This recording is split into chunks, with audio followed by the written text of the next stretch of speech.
అండి నేను అరుణానందగిరి ఇక ఈరోజు మళ్ళీ మనం మార్నింగ్ వాక్ వచ్చినాం. ఇక రౌండ్లు కంప్లీట్ చేద్దాం. ఇక టెంపుల్లో అయితే పాటలు చాలా మంచిగా అనిపిస్తున్నాయి. ఆ పాటలు చూస్తే భలే సంతోషం అనిపిస్తుంది. చూద్దాం. చెట్టుకు చూడండి మంచి ఫ్లవర్స్ ఉన్నాయి, పింక్ కలర్ ఫ్లవర్స్.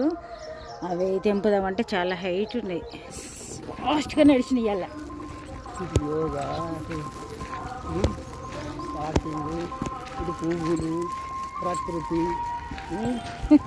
అండి. ఈరోజు మరి మన కర్రీ రాలెపూల పప్పు చేస్తా అండి. నేను అరుణానందగిరి. ఇక ఈరోజు రాలెపూల పప్పు చేస్తున్నా. పెసరపప్పు మనం రెగ్యులర్గా పెసరపప్పు ఎట్లా వేసుకుంటామో అదే మెథడ్, ఇంకేం తేడా లేదు, అట్లనే చేసుకోవడం. లాంగ్ వీడియోలో పెడతా మొత్తం.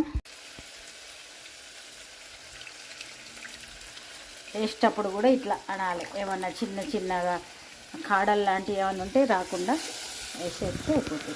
చూడండి మన రేల పువ్వు ఇట్లా రెడీ అవుతుంది. ఉడకాలి ఇది. చూడండి రెక్కలని కనపడుతున్నాయి కదా. అయితే ఇంకా కారం మీకు కావాలనుకుంటే వేసుకోవచ్చు. ఇక ఎక్కువ కారం ఉండద్దు మాకు, అంటే కరెక్ట్ ఉంటుంది. ఎందుకంటే అల్లం వెల్లుల్లి పేస్ట్, ఘాటు, పచ్చిమిర్చి కూడా వేసిన కదా, తర్వాత మిరప్పొడి కూడా వేసిన.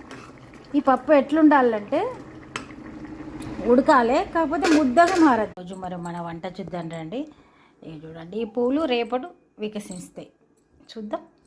కొన్ని పూలు కూడా ఉంచితే బాగానే ఉంటుండే, కానీ పూజ రూమ్లో పెట్టినా మనం కర్రీకి కావాలి కాబట్టి కలర్ఫుల్గా భలే ఉంటుండే. ఇక చూడండి రేల పూల పప్పు రెడీ అయిపోయింది. వేడి వేడి పప్పు. ఈ ఎండాకాలం వేడి వేడి అసలు తినలేము, వేడిగా ఉంటే అట్లా ఉంటుంది. పప్పు, అన్నం, పెరుగు, సల్ల,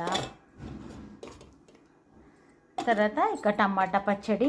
ఒకవేళ నేనైతే పచ్చడి వాడా, కావాలనుకుంటే ఒకటి టేబుల్ మీద ఉండాలి కాబట్టి ఉంచిన అట్లా. ఈ ఫ్రూట్స్ మరి లంచ్ తర్వాత కట్ చేయమంటే కట్ చేసి ఇస్తా. ఇది మరి ఇప్పుడు లంచ్ అయితే ఇట్లా ఉంది ఈరోజు.